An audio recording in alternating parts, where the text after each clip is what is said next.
Adolescence biological और social. एक बड़ा क्वेश्चन ये है कि ये जो एडोलेसेंस हम देखते हैं जब इसका इजहार होता है तो क्या सिर्फ हमारी बॉडी में होता है या इसका कुछ इम्पैक्ट हमारी सोसाइटी पर भी पड़ता है, यानी ये सिर्फ बायोलॉजिकल होता है या फिर सोशल भी होता है। तो आप इसका जवाब रखेंगे यस, ठीक है, यानी एडोलेसेंस बायोलॉजिकल भी होता है और सोशल भी होता है, एक सिर्फ नहीं कहेंगे आप। उसकी वजह क्या है देखिए, adolescence is both biological and social in nature. The beginning of adolescence is marked by biological changes in girls and boys.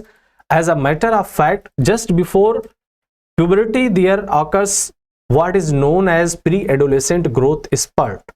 It takes place in girls mostly during the age of 9 to 12 years and in boys between 11 to 14 years. ठीक है, कह रहे हैं कि ये होता क्या है, नौजवानी में हम ये देखते आए हैं कि इसके अंदर एक स्पर्ट देखने को मिलता है जो ग्रोथ स्पर्ट होता है, ठीक है, उछाल, अचानक तेजी से ग्रोथ।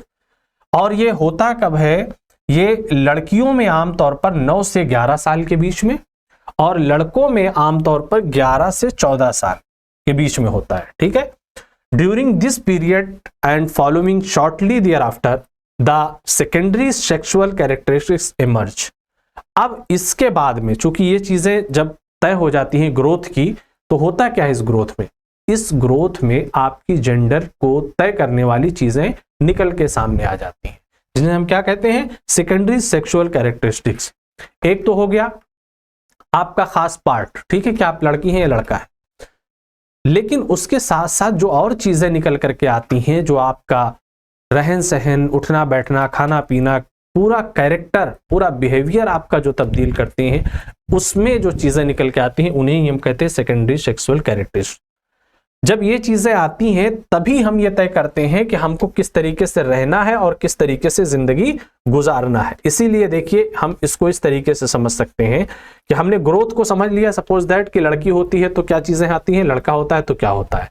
अब अगर आप इसको आप देख लें सोसाइटी के हिसाब से, तो अगर आप सोसाइटी के अकॉर्डिंग इसे देखें, तो अगर इस उम्र में यह तय हो गया है कि आप बॉय हैं या गर्ल, तो सबसे पहला जो काम होता है वो आपका ड्रेस, लड़की का ड्रेस अलग, लड़के का ड्रेस अलग, ठीक है।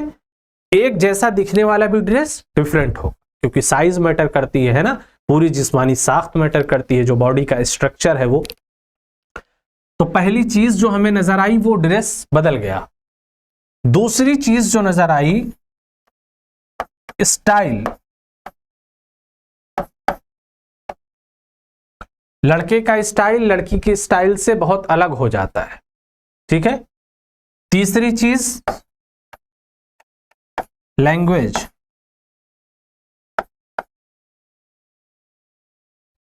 ठीक है। और चौथी चीज आ जाती है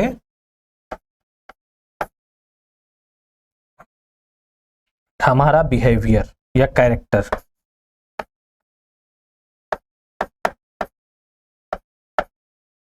बिहेवियर, ठीक है, ड्रेस, स्टाइल, लैंग्वेज, बिहेवियर, ठीक है। अब एक चीज आप समझिए, ड्रेस कौन देखता है, सोसाइटी में लोग देखते हैं। स्टाइल किसको हम दिखाते हैं, अपनी जो भी कुछ होता है सोसाइटी किसी के लिए। लैंग्वेज किसके सामने इस्तेमाल करते हैं, किसी दूसरे के सामने। बिहेवियर हमारा कौन तय करता है, किसके अकॉर्डिंग होता है, किसी दूसरे के सामने। मतलब किसी दूसरे से ताल्लुक यहीं पर आ जाता है और यहीं पर आ जाती है हमारी society, that is called social, ठीक है। इसीलिए हम कहते हैं कि जो एडोलेसेंस है वो इन नेचर बायोलॉजिकल भी है और सोशल भी है, ठीक है। अब ये आपके जहन में क्वेश्चन नहीं आना चाहिए कि अगर हम एडोलेसेंस को डिफाइन कर रहे हैं तो इसके कैरेक्टरिस्टिक्स पर जब हम बात करेंगे तो वो सिर्फ सोसाइटी के अकॉर्डिंग होंगी या सिर्फ बायोलॉजी के अकॉर्डिंग होंगी, दोनों होंगी। आपको दोनों एतबार से देखना होगा, क्योंकि आपका जेंडर तय होना बहुत बड़े पैमाने पर आपको सोसाइटी में अलग नजरिए से देखने का एक जवाब पैदा कर देता है।